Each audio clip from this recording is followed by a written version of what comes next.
Under an old banyan tree. तो पंचायत क्या हुआ उसी शाम जो हुई एक पुराने बरगद के पेड़ के नीचे हुई। Jumman stood up and said, Jumman खड़ा हुआ और बोला, the voice of panch is the voice of God. जो पंचों की आवाज होती है वो भगवान का आदेश होता है। Let my aunt nominate the head panch. मेरी आंट को जो सर्वोच्च पंच है उसको नॉमिनेट करने का मतलब उसको चुनने का मौका मैं देता हूँ। I will abide by her decision. और वो जो बोलेंगी मैं उसको मानूंगा। The panch knows neither friend nor enemy. पंच का ना ही कोई दुश्मन होता है और ना ही कोई दोस्त होता है। Why do you say to Algu Chaudhari, what do you say to Algu Chaudhari. फिर वो कम्मा जो उसकी आंट होती है जुम्मन की वो कहती हैं कि अलगू चौधरी के नाम पे तुम क्या कहते हो। The old lady announced. Fine replied Jumman hiding his joy over his unexpected piece of luck. Jumman कहते हैं ठीक है और उनको बड़ी खुशी होती है कि अच्छा हुआ ये जो मेरी आंट है इन्होंने अलगू चौधरी का नाम सजेस्ट किया है, वो तो मेरा बहुत अच्छा दोस्त है वो सोचते हैं और वो तो मेरा ही साथ देगा।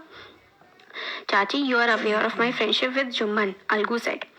तो वो अलगू जो होते हैं वो कहते हैं कि चाची आपको पता है कि जुम्मन मेरा बहुत अच्छा दोस्त है। I know that replied the aunt but I know that you will not kill your conscience for the sake of friendship. वो कहती हैं हाँ मुझे पता है कि जो जुम्मन है वो तुम्हारा बहुत अच्छा दोस्त है मगर तुम अपनी अंतर आत्मा को नहीं अंतर आत्मा के आगे अपनी फ्रेंडशिप को नहीं आने दोगे। अंतर आत्मा का कंसाइंस का मतलब होता है अंतरात्मा।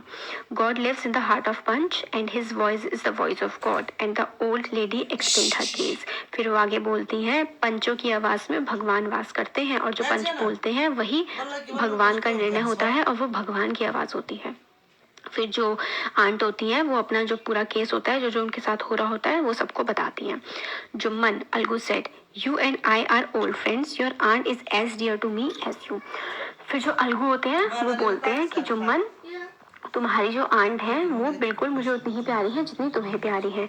अब जो मैं हूँ मैं एक पंच हूँ। You and your aunt are equal before me, what have you to say in your defence. फिर वो कहते हैं कि अब मैं पंच हूँ और तुम्हारी आंट जो है और तुम जो हो वो मेरे सामने बिल्कुल बराबर हो। तुम अपने डिफेंस में क्या कहना चाहोगे। 3 years ago began Jumman, my aunt transfer her property to me. 3 साल पहले मेरी आंट ने मुझे अपनी प्रॉपर्टी ट्रांसफर कर दी थी। जुम्मन ने कहा I promise to support her as long as she lived. मैंने उन्हें प्रॉमिस किया था कि मैं उनका ख्याल रखूंगा जब तक वो जिंदा रहेंगी। I have done all I could. मैंने वो सब कुछ किया जो मैं कर सकता था। There have been a couple of quarrels between my wife and her but I can't stop it. तो इसी टाइम में क्या हुआ कि मेरी ये जो आंट है और मेरी पत्नी के बीच में कुछ लड़ाइयाँ हुई। क्वेरल का मतलब होता है लड़ाई होना। उन्होंने कहा कि वो लड़ाई ऐसी थी कि मैं उनको रोक नहीं पाया। Now my aunt is claiming a monthly allowance for me. ना अब मेरी जो आंट है वो मुझसे कह रही है कि वो मैं उन्हें महीने का भत्ता दूँ। अलाउंस का मतलब होता है भत्ता। This is not possible, that's all I have to say. और मेरे लिए ऐसा कर पाना उनको पैसे दे पाना मतलब मुमकिन नहीं है। तो